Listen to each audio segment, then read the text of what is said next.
नमस्कार दर्शक बंधु आपड़ देखुं सत समाजर आज 20 अप्रैल सोमवार आसतु नजर पकेबा आज सब मुख्य और चर्चित खबर उपर। खोर्धा जिले में 20 ରୁ 23 पर्यंत समस्त स्कूल और अंगनवाड़ी केन्द्र छुट्टी। सारा राज्य में अग्निवर्षी ताती अनुभूत होउछि। पूर्वाह्न 9टा बाजिले पदा को बाहरी हेउनी। एहारी मध्य प्रबल खरा को आखि आगे रखी खोर्धा जिले में समस्त स्कूल और अंगनवाड़ी को छुट्टी घोषणा कराଯାଇଛି। 20 ରୁ 23 पर्यंत छुट्टी पाई निर्देश देइछन्ति खोर्धा जिलापाल अमृति ऋतुराज। भारत पाई खुशी खबर। रूस तेल क्रय उपरे कटकणा कोहल कला अमेरिका। अमेरिका रूसीय तैल एवं पेट्रोलियम उत्पाद उपरे प्रतिबंधक को नहीं कोहल करिछि। आउ गोटे मास कटकणा छाड़ करिछि। एप्रिल 17 तारिख में अमेरिकार ट्रेजरी विभाग मध्य एक नुआ लाइसेंस जारी करिछि।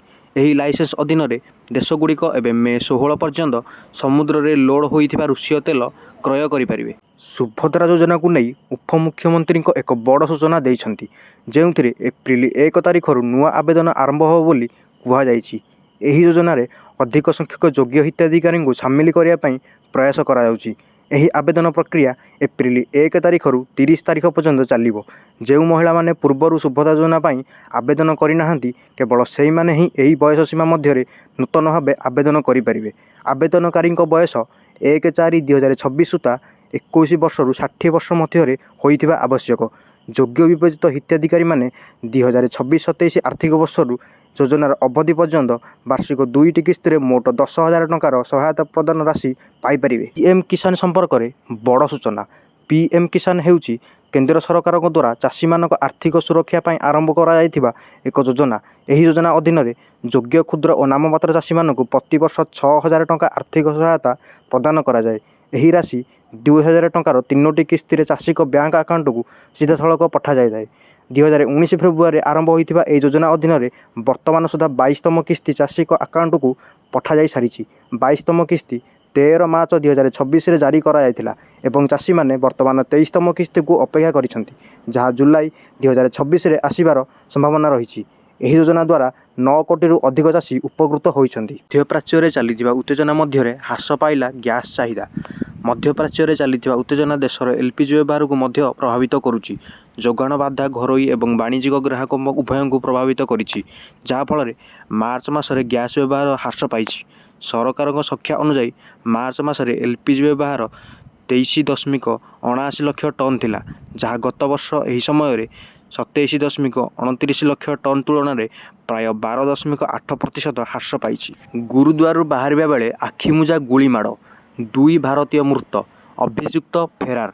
बैशाखी मासरे अघटन, श्रद्धालुओं उपरकू आखिबुझा गुलीमाड़।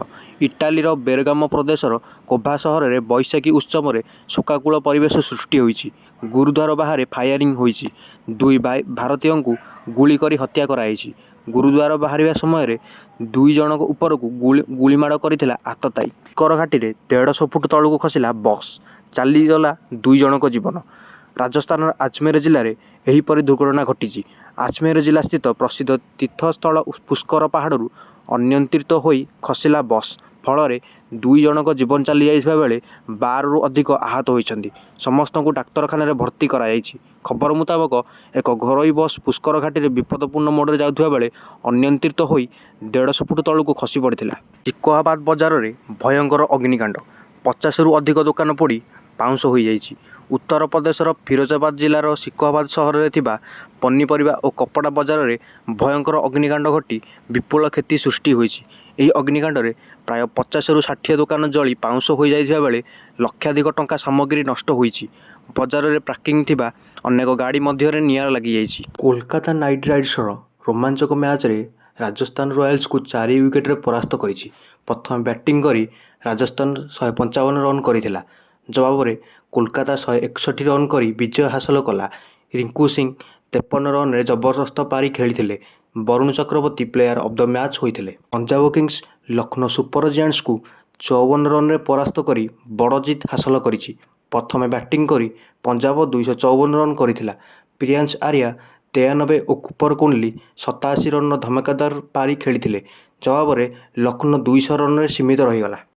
वीडियोटी भल लगी वीडियोटी को लाइक करंतु, चैनल को सब्सक्राइब करंतु एवं पाखरे थिबा बेल आइकन को प्रेस करी ऑल नोटिफिकेशन को सिलेक्ट करंतु।